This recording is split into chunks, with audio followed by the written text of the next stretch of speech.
Welcome to Icon Online Classes, Science Classes by BK Sir, Science Notes of Class 8th. Class 7th, Conservation of Plants and Animals. Plants और animals का संरक्षण. Fill in the blanks, रिक्त स्थान की पूर्ति करो. A place where animals are protected in their natural habitat is called. वह स्थान जहां पर जानवरों की रक्षा की जाती है, उन्हें प्राकृतिक परिवेश में ही रखा जाता है, वो क्या कहलाता है? Dot dot dot. वो है वाइल्ड लाइफ सेंचुरी. उसको कहते हैं हम wild life sanctuary. B, species found only in a particular area is known as. वे प्रजातियां जो एक विशेष एरिया में पाई जाती हैं, उन्हें जाना जाता है एज एंडेमिक स्पेसीज के नाम से उन्हें जानते हैं. Migratory birds fly to far away places because of climate changes. जो माइग्रेटरी बर्ड्स होते हैं, जो प्रवासी पक्षी होते हैं, वो दूर स्थानों पर उड़ के जाते हैं because of climate change. Climate change की वजह से, जलवायु परिवर्तन की वजह से. Question number 2, differentiate between the following. Wild life sanctuary and biosphere reserve में अंतर बताओ. जू एंड वाइल्ड लाइफ सेंचुरी में अंतर बताओ. Endangered species and extinct species. Endangered खत्म होने के कगार पे खड़ी हुई प्रजातियां और विलुप्त हुई प्रजातियों में अंतर बताओ. फ्लोरा और फाउना में अंतर बताओ. Difference between wild life sanctuary and biosphere reserve में डिफरेंस बताओ. Wild life sanctuary. Wild life sanctuary is A palace. Wild life sanctuary वह स्थान है जहां पर वाइल्ड एनिमल्स आर प्रिजर्व, उन्हें रखा जाता है, एंड प्रोटेक्टेड, उनकी रक्षा की जाती है, फ्रॉम पाउचिंग एंड हॉन्टिंग, से उनकी रक्षा की जाती है, शिकार करने वगैरह से. Wild life sanctuary is the part of biosphere reserve का एक भाग होता है. बायोस्फीयर रिजर्व किसे कहते हैं? Biosphere reserve are the protecting areas. वे एरियाज होते हैं meant for only conservation of biodiversity, जो जैवीय विविधता को बना के रखते हैं. Animals and plants and micro organism, जिसमें जानवर भी होते हैं, पौधे भी होते हैं, और माइक्रो ऑर्गेनिजम्स जैसी चीजें भी होती हैं. It also helps to maintain the culture of that area.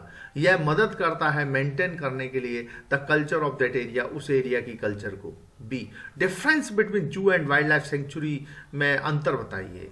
जू, difference between zoo and wild life sanctuary में अंतर बताइए. तो पहले हम जू को पढ़ते हैं. नंबर 1, ए जू इज ए स्मॉलर प्लेस. एक छोटा स्थान होता है to display the animals for public view, जहां पे पब्लिक के लिए जानवरों को रखा जाता है देखने के लिए. The animals are kept in cage, और जानवरों को केज यानी पिंजरे में रखा जाता है. Wild life sanctuary. Wild life sanctuary is an area. Wild life sanctuary एक एरिया है दैट इज रिजर्व, जो कि रिजर्व होता है इन ए फॉरेस्ट, जंगल में, फॉर द प्रोटेक्शन के लिए and preservation of wild animals, और जंगली जानवरों के संरक्षण के लिए. Animals live freely in their habitat, और जो जानवर होते हैं वो स्वतंत्र रूप से रहते हैं अपने स्थान पर. Difference between endangered and extinct species.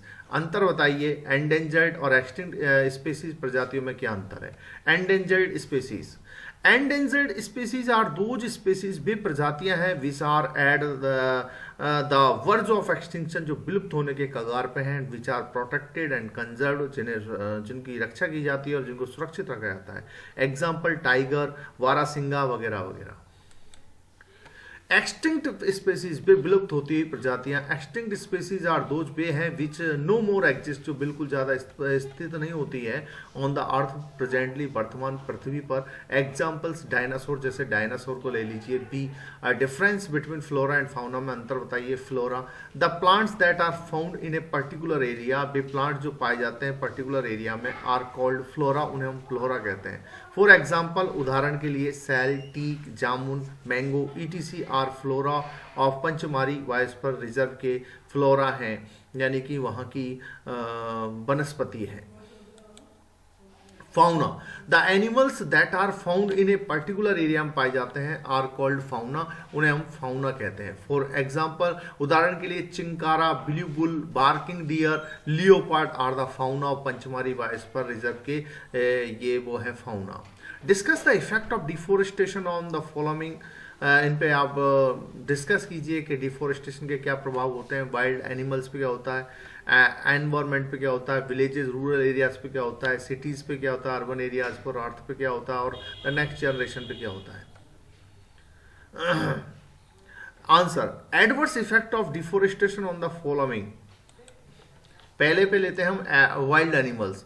The deforestation leads to the change in the national climate. National climate यानी राष्ट्रीय जो जलवायु होता है उसमें वो परिवर्तन लेके आता है, और हैबिटेट फॉर द एनिमल्स, और एनिमल्स के जो निवास स्थान पर। So many species become endangered, तो इसलिए काफ़ी सारी प्रजातियां खत्म हो जाती हैं, and finally extinct in the near future, और नज़दीक में ही वो विलुप्त हो जाती हैं। एनवायरमेंट, डिफोरेस्टेशन, डिफोरेस्टेशन जो डिफोरेस्टेशन है यानी कि जो जंगलों को काटना, इफेक्ट्स द एनवायरमेंट को प्रभावित करता है एडवर्सली, बहुत ज़्यादा, due to the disturbance of ecological balance, ecological balance के डिस्टर्बेंस की वजह से। It increases the temperature and pollution level on the earth, यह बढ़ा देता है टेम्परेचर और पॉल्यूशन लेवल को पृथ्वी के। It increases the level of carbon dioxide के लेवल को बढ़ा देता है इन द एटमोस्फियर, वातावरण में। Ground water level also get lowered, जो ग्राउंड वाटर लेवल है वो भी बहुत कम हो जाता है। Deforestation is the cause of decrease rainfall का कारण है।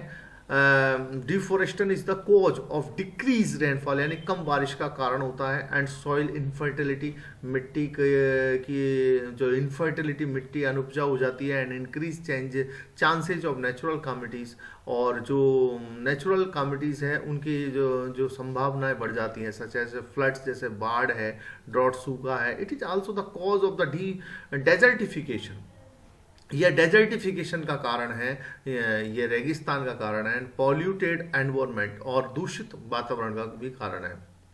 यह उस एनवायरनमेंट को पॉल्यूटेड बनाता है, दूषित बनाता है। विलेजेस, गांव, deforestation is the cause of drought, जो डिफोरेस्टेशन है वो सूखे का कारण है।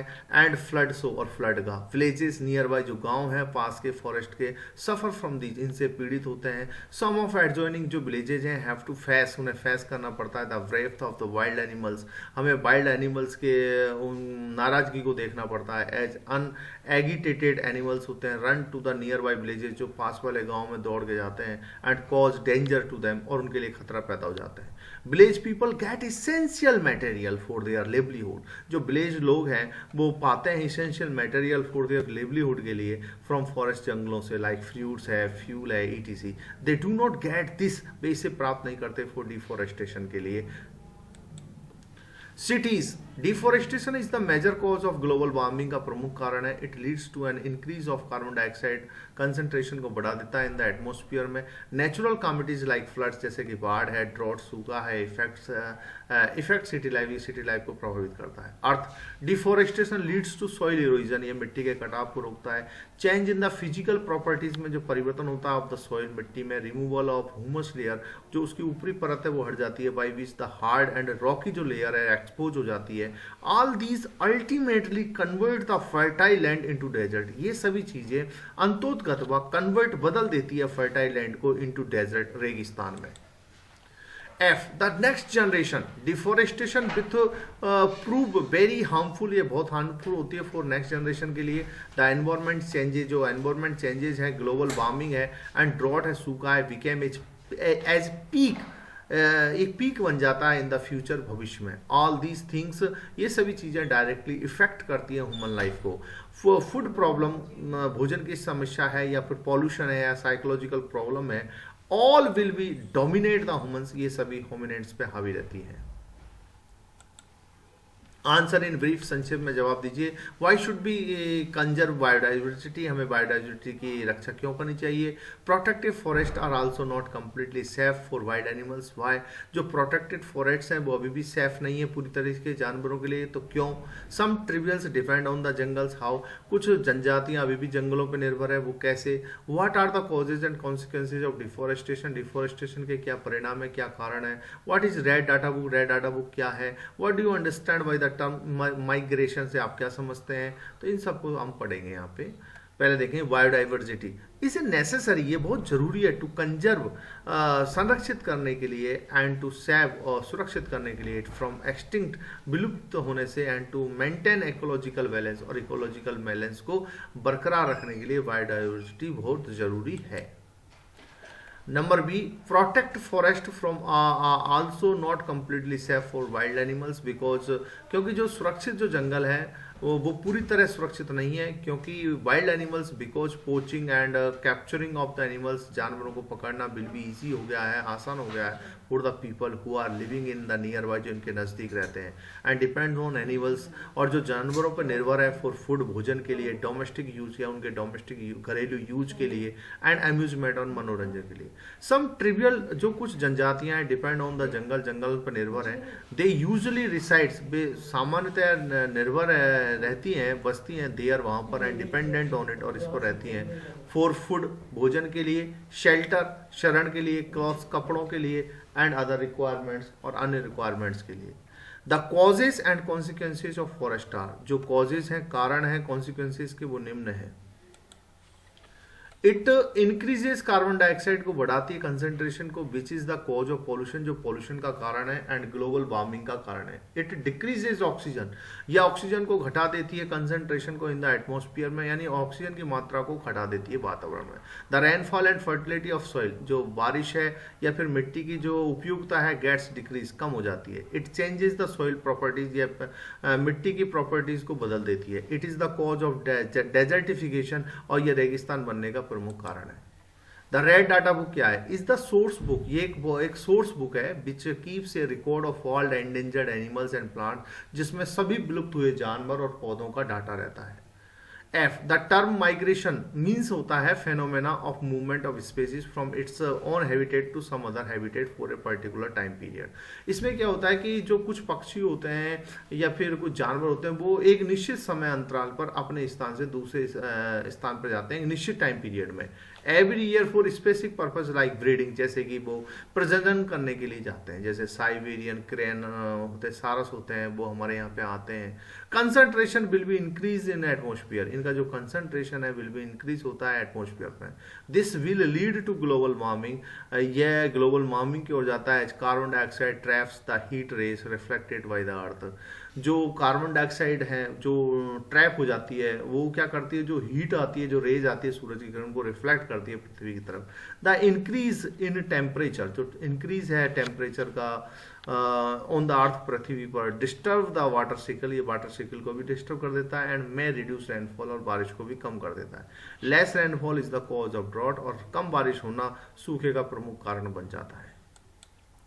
What is the purpose of making the national parks and wildlife sanctuary and biosphere reserve को बनाने का क्या उद्देश्य है? To protect our flora and fauna की रक्षा करना, and their habitat, और उनके habitat की रक्षा करना, ये हमारा पर्पस है। How does the deforestation reduce rainfall on the one hand and lead to flood on the other? कैसे जंगल का काटना एक तरफ तो बारिश को कम कर देता है, दूसरी तरफ बाढ़ की तरफ लेके जाता है। Because of deforestation, answer, deforestation की वजह से carbon dioxide concentration increase at atmosphere, वातावरण में कार्बन डाइऑक्साइड बढ़ जाती है। This is the cause of disturb water cycle का कारण है। And due to global warming की वजह से अर्थ टेम्परेचर इंक्रीजेज, जो अर्थ का जो पृथ्वी का जो टेम्परेचर है वो बढ़ जाता है। Question number 7, I have heard that some of the endemic जो स्पीसीज है में वेनिश, वो खत्म हो जाती है। इज इट ट्रू, क्या ये सही है? Yes, dinosaur are the good examples of this. हाँ, डायनासोर इसके बेहतर एग्जांपल है। What is the difference between zoo and wild life sanctuary में अंतर क्या है? जू इज ए स्मॉलर प्लेस, जू एक छोटा स्थान होता है, हैविंग सम एनिमल, जिसमें कुछ जानवर होते हैं, प्रोटेक्टेड फॉर पब्लिक व्यू के लिए देखे जाते हैं। Wild life sanctuary protect and conserve wild life animals को रखती है इन देयर नेचुरल हैबिटेट में and spread in vast area, और बहुत बड़े इलाके में ये फैली हुई होती है। Is there any permanent solution of the problem of deforestation? का कोई परमानेंट सोल्यूशन है क्या? रिफोरेस्टेशन, दोबारा जंगल लगाना is the solution of deforestation का सॉल्यूशन है। Reforestation is restocking of the destroyed forest by planting new trees, नए पौधे लगाकर हम नए जंगल बना सकते हैं। व्हाट इज डिफोरेस्टेशन, क्या है? द क्लियरिंग ऑफ फॉरेस्ट, जंगलों को काटना, cutting of trees and using the clear land, और उस क्लियर लैंड को यूज करना फॉर अदर पर्पज के लिए, इज कॉल्ड डिफोरेस्टेशन, उसे हम डिफोरेस्टेशन कहते हैं। व्हाट इज सेंचुरी, सेंचुरी क्या है? A sanctuary is a reserve natural area होता है, मीट फॉर द रिजर्वेशन के लिए होता है, प्रिजर्वेशन, संरक्षण and development of threatened and endangered species, जो विलुप्त होती हुई और जो प्रजातियां हैं उनके विकास के लिए। व्हाट इज बायोस्फीयर रिजर्व, क्या होता है? बायोस्फीयर रिजर्व होता है आर द एरियाज भी इलाके हैं mean for the conservation biodiversity के संरक्षण के लिए बनते हैं। Plants animals and micro organisms present in an area उस एरिया में उपलब्ध होते हैं। They help in maintaining the culture, way culture को बनाने में मदद करते हैं ऑफ दैट पर्टिकुलर एरिया, उस विशेष एरिया की। They contain other protected areas को रखते हैं like national park and sanctuaries को। पंचमारी बायोस्फीयर रिजर्व कंसिस्ट रखते हैं of one and national park को रखते हैं सतपुरा को and two wild sanctuaries Bori and Pachmarhi. Question 13, what do you understand by deforestation से आप क्या तात्पर्य है? राइट इट्स कॉन्सिक्वेंसेज, इसके परिणाम लिखिए। Deforestation the clearing of forest, cutting of trees, पेड़ों को काटना and using the clear land for other purpose के लिए यूज करना, इस कॉल्ड डिफोरेस्टेशन कहलाता है। बिकॉज ऑफ डिफोरेस्टेशन की वजह से our forest are under the great threat में होते हैं। All we know that forest are important part है ऑफ नेचुरल साइकिल के। If the nature cycle get disturb, यदि प्रकृति का चक्र बिगड़ जाएगा, it can cause bad effects to our environment, तो उससे हमारे वातावरण पे बहुत, पर्यावरण पे बहुत गलत असर पड़ेगा। There are many causes of deforestation के कई कारण है। फॉर कंस्ट्रक्टिंग बिल्डिंग, जैसे बिल्डिंगों का निर्माण करना। फॉर इंडस्ट्री एस्टेब्लिशमेंट, उद्योग लगाना। For creating land for cultivation, खेती के लिए जमीन निकालना। For getting the fuel for burning, और जलाने के लिए लकड़ी निकालना, आदि आदि। For making furniture etc, furniture banana. Consequences of deforestation के परिणाम। Large scale deforestation can cause many problem, इसके कई समस्याएं हैं फॉर ह्यूमन बींग्स के लिए। It increases the amount of carbon dioxide को बढ़ा देता है। Temperature and pollution on the अर्थ, पृथ्वी का जो टेम्परेचर है, जो पोल्यूशन है। And can cause global warming, और ग्लोबल वार्मिंग का भी कारण होता है। कटिंग डाउन ऑफ फॉरेस्ट, जंगलों को काटना ऑन ए लार्ज स्केल पर। Enhance depletion of water vapour, और ये बढ़ा देता है वाटर जो वेपर है, वाष्प, पानी के जो वाष्प हैं उनको कम करता है। And where by the less rainfall, और जहाँ पे लेस रेनफॉल होती है, कम बारिश होती है। Deforestation decreases the water holding capacity, को कम कर देता है मिट्टी की। As well as the infiltration rate को बढ़ा देता है वाटर को इनटू द ग्राउंड, यानी कि पानी जो रिसने की जो होती है जमीन में जाने की, उसको भी कम करता है उस दर को। It decreases the level of oxygen in atmosphere, atmosphere में ऑक्सीजन की मात्रा कम हो जाती है। Forest are the habitat of wild animals, जो जंगल होते हैं वो निवास स्थान होते हैं वाइल्ड एनिमल्स का। बट बिकॉज ऑफ डिफोरेस्टेशन की वजह से एनिमल्स बिकम होमलेस हो जाते हैं। इट कॉजेज द डेजर्टिफिकेशन, ये डेजर्टिफिकेशन का कारण है। सॉइल इरोजन, मिट्टी के कटाव का कारण है। A number of useful products obtained from the trees are also lost, खो दिए जाते हैं बिकॉज ऑफ डिफोरेस्टेशन की वजह से। What do you understand by species से आप क्या समझते हैं? What are endemic and endangered species क्या होती है? Species a group of closely related organisms that are very similar होते हैं, समान होते हैं to each other, are usually capable, ये कैपेबल होती है फॉर इंटरब्रीडिंग के लिए एंड प्रोड्यूसिंग के लिए फर्टाइल यानी उपजाऊ ऑफस्प्रिंग पैदा करती हैं। आर कॉल्ड स्पेसीज, उन्हें हम जनजातीय प्रजातियां कहते हैं। एंड एंडेमिक स्पेसीज क्या होती है? Species of plants and animals की जो प्रजातियां which are restricted to a particular area तक ही सीमित होती हैं, आर कॉल्ड एंडेमिक स्पेसीज कहलाती है। Endangered species are those species, प्रजातियां होती हैं that are affected by some unfavourable factor से प्रभावित होती हैं एंड हैव बिकम एक्सटेंड, और विलुप्त हो जाती हैं ड्यू टू दीज फैक्टर्स की वजह से। Okay guys, best of luck, bye.